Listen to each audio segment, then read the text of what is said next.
Olá pessoal, tudo bem com vocês? Sejam todos muito bem-vindos aqui ao Clube dos Dividendos. Vídeo de hoje pedido pela G, que é inscrita aqui do canal de longa data.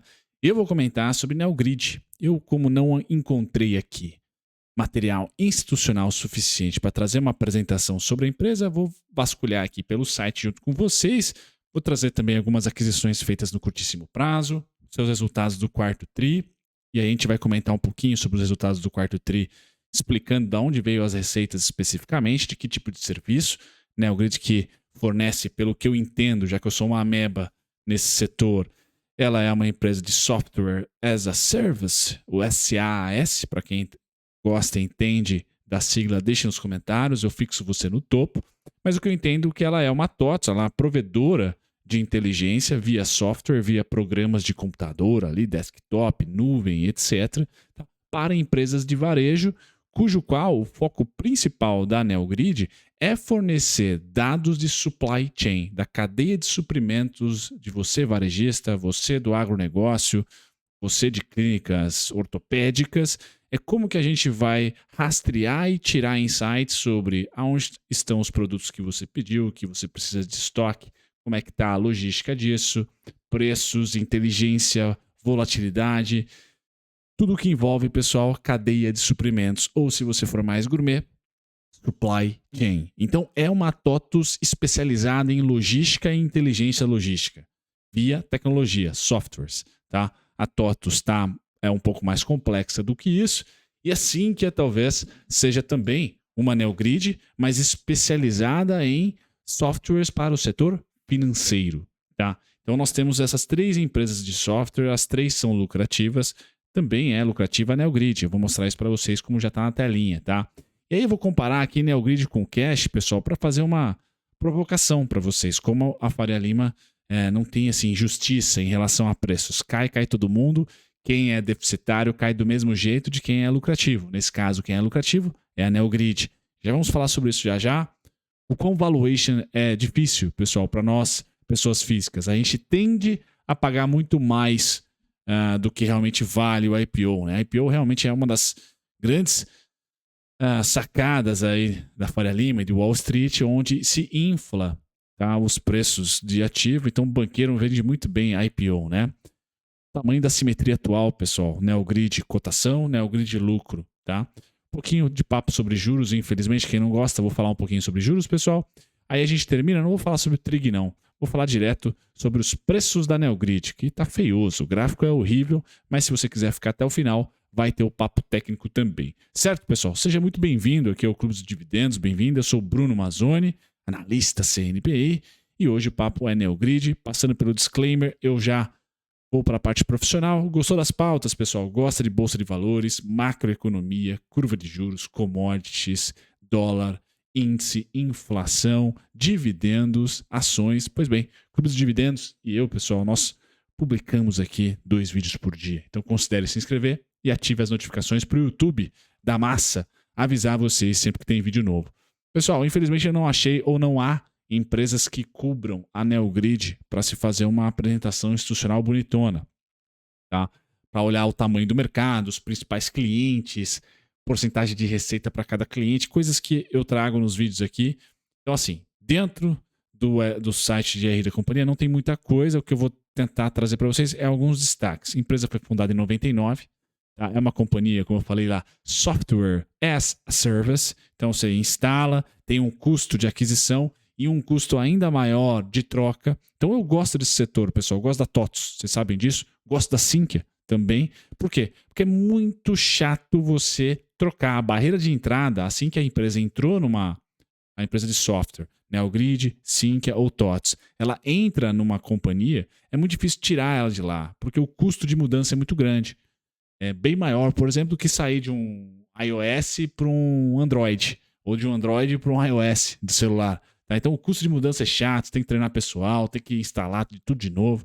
Então eu acho assim, a barreira de entrada para esse setor é legal, é um setor pulverizado para caramba, então as empresas têm acesso a capital, como são as empresas de bolsa, né, SA. Elas têm uma vantagem, porque a possibilidade de crescimento inorgânico via aquisição e acessibilidade a crédito é muito bom para um setor tão pulverizado, é uma vantagem competitiva. Tá? Aí, como eu falei, eu considero ser um setor, como eu sou burro, né, pessoal, não manjo as especificidades dos produtos, dos produtos e serviços da Neogrid, pessoal, tão pouco ali. TOTS eu trabalhei, então tenho um pouquinho mais de condição para falar. Assim que é não. Como eu não manjo, não sou especialista, eu digo mais no periférico, assim. É uma indústria, é um setor, um segmento que eu gosto. Por ter alta barreira de entrada, mas principalmente por ser chato e caro, tá? Você trocar. Eu gosto disso, tem uma proteção ali. Legal? Mas é bem pulverizado, por isso que as empresas que têm acesso a capital, que fizeram a abertura de capital na bolsa, tendem a ter uma vantagem competitiva perante as pequenininhas que vão nascendo por aí, tá? A empresa é software as a service com tecnologia que resolve os principais desafios dos ambientes B2B. Então não vai vender para nós, pessoas físicas, e sim para outras empresas, com soluções que integram e sincronizam as operações de indústria, distribuição, varejo e garante que os produtos sejam bem distribuídos. Ou seja, supply chain, pessoal, cadeia de suprimento, logística. É um software que vai ali servir a cadeia de suprimentos das empresas, tá? Dimensionados e alocados, aumentando a eficiência dos clientes, reduzindo os altos custos com desperdícios e as faltas e excessos de estoque. Liberando, melhor dizendo, aperfeiçoando, otimizando o capital de giro das empresas que ela presta serviço. Pessoal, são mais de 230 redes de varejo que a empresa cobre, tem como cliente, mais de 37 mil manufaturas e indústrias, mais de 2 milhões de produtos ativos, mais de 5 mil distribuidores, mais de 40 mil lojas. Então, é uma empresa que está já no Brasil há um bom tempo. Tem algumas marcas que vão passando para vocês aqui em cima, são os clientes. Danone, DHL, Sherwin-Williams, Mondelez, Continental, Ambev. Ou seja, é uma companhia assim como TOTUS, assim como... Tem mais uma que eu esqueci o nome agora. Não vou lembrar, pessoal, mas essas companhias de software que estão na bolsa, elas têm uma grande capilaridade, tá? Aqui no Brasil. Tem uma boa posição, mesmo o mercado sendo pulverizado, elas têm ali uma boa... A Lynx, lembrei, tem uma boa participação. A Lynx, que sempre está aí nos varejos também, nas maquininhas, etc. Bom, feito isso, pessoal, abriu capital, o que ela fez? Adquiriu em 2021 3 empresas e investiram em 2. Smartcat, Horus, Archer, Let e Predify.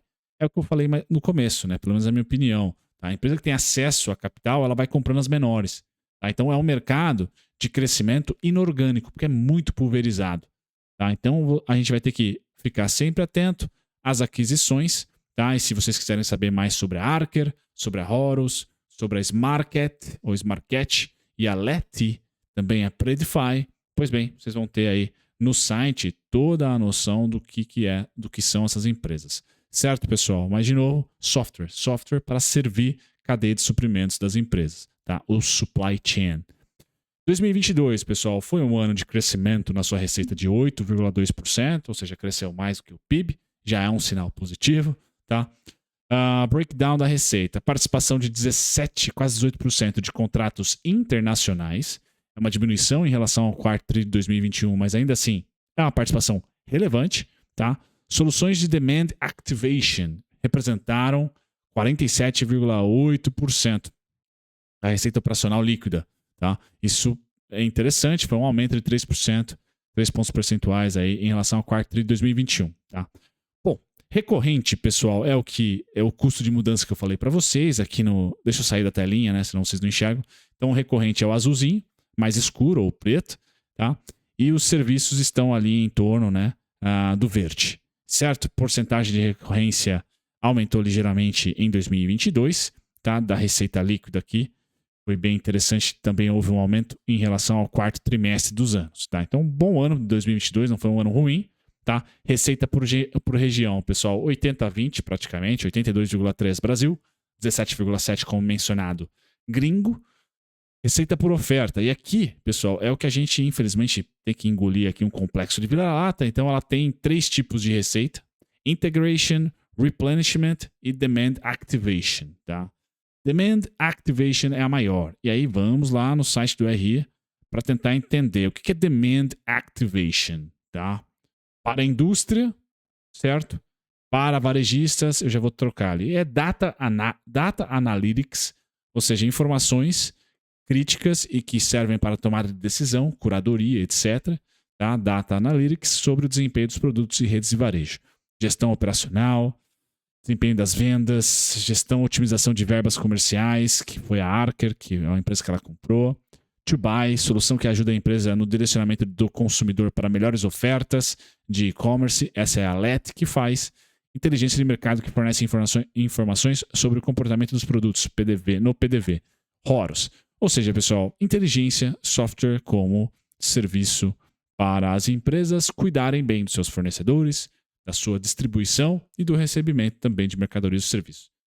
Inteligência, tecnologia. Pessoal, acho que a gente que mais tem que focar aqui é que tem um custo de mudança alto esse tipo de serviço, tá? Esse tipo de indústria, esse tipo de segmento. Software as a Service, SaaS, tem um alto custo de mudança. Tá? Então eu gosto de maneira geral desse setor. Como eu falei, não manjo bulhufas da NeoGrid, mas está nessa, principalmente aqui, incluída no supply chain. Todo o analytics, tá? Supply chain ela faz, tanto para varejistas e distribuidores, como para a indústria. Tá? Então vai cuidar ali de estoque, caixa, produto, distribuição, logística, tá? Recebimento, tudo isso em dados e gráficos, infográficos. Beleza? Pessoal, é uma empresa que é lucrativa, tá? Então, assim, ela estava preparada para o IPO, tá? Sem grandes surpresas aqui de crescimento pós-IPO. Mas vejam, né? Margem estável, ponto positivo. Margem baixa, ponto negativo. Abaixo de 10%, mas ainda assim, pessoal, margem estável.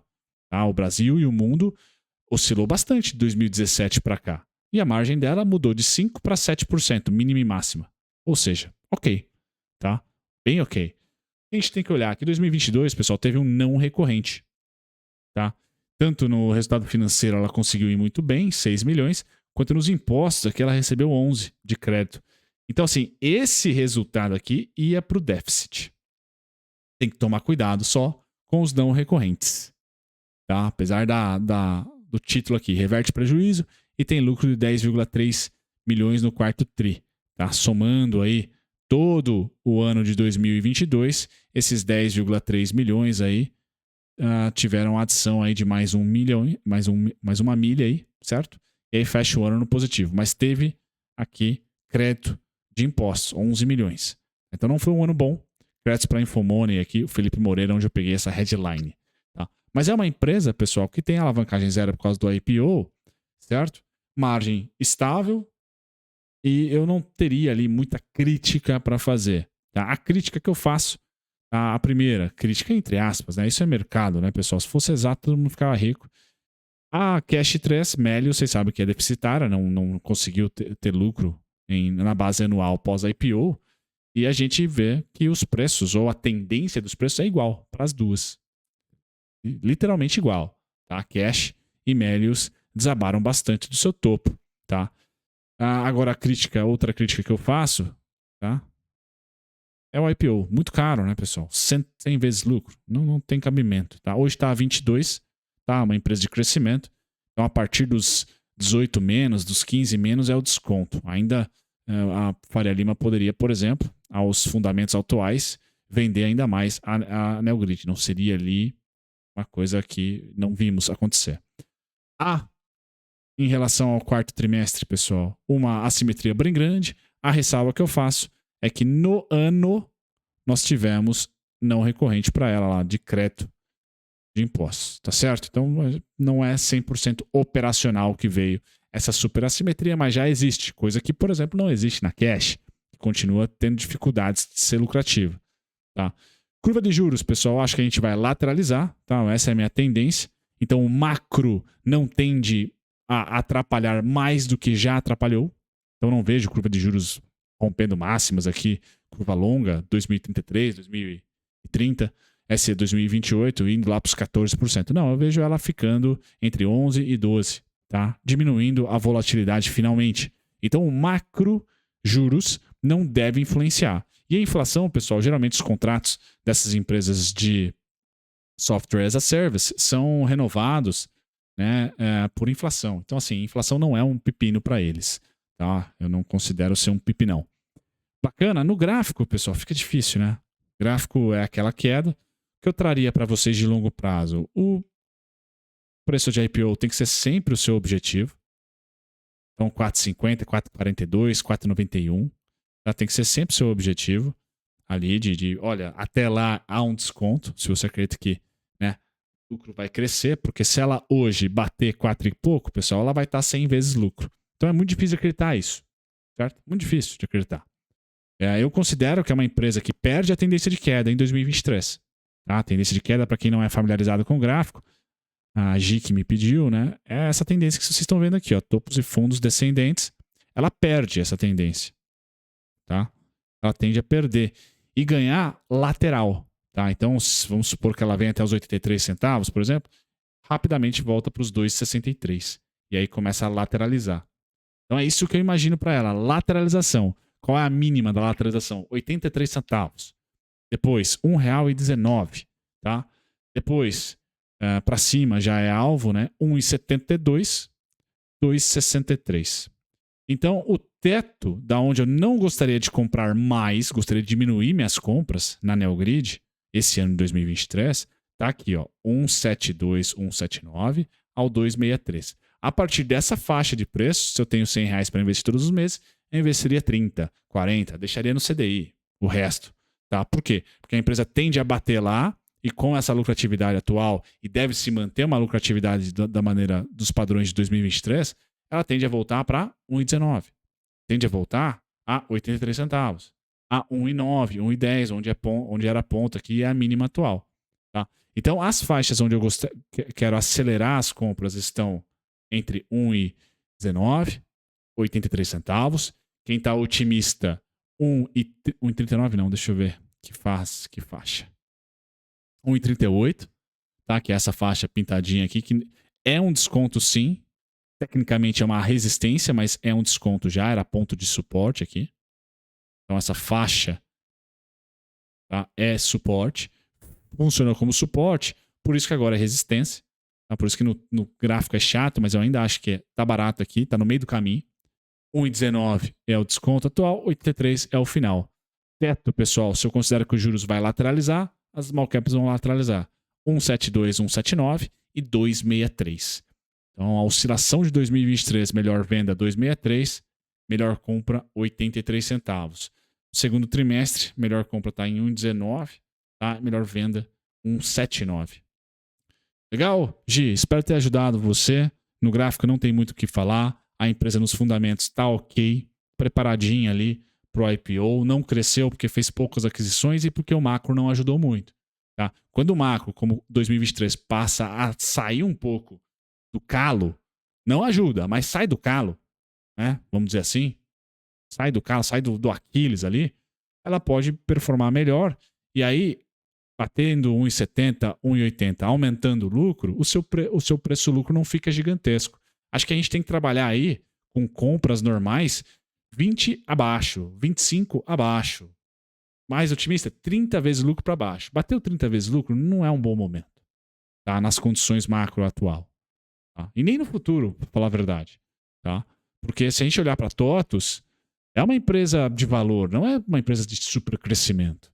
Tá? A Sinqia ainda é de crescimento, mas não sei, assim, não sei até quanto. Tá? Ela está mais para se comparar com a Sinqia, embora as indústrias focos sejam diferentes. Mas eu ainda sou reticente a comprar uma empresa dessa acima de 25 vezes lucro. Vamos colocar assim. Bacana? Agora você pode considerar se inscrever, deixar o seu like ou dislike. Vejo todos vocês no próximo vídeo e na descrição tem mais links para complementar o meu vídeo hoje. Tchau, tchau.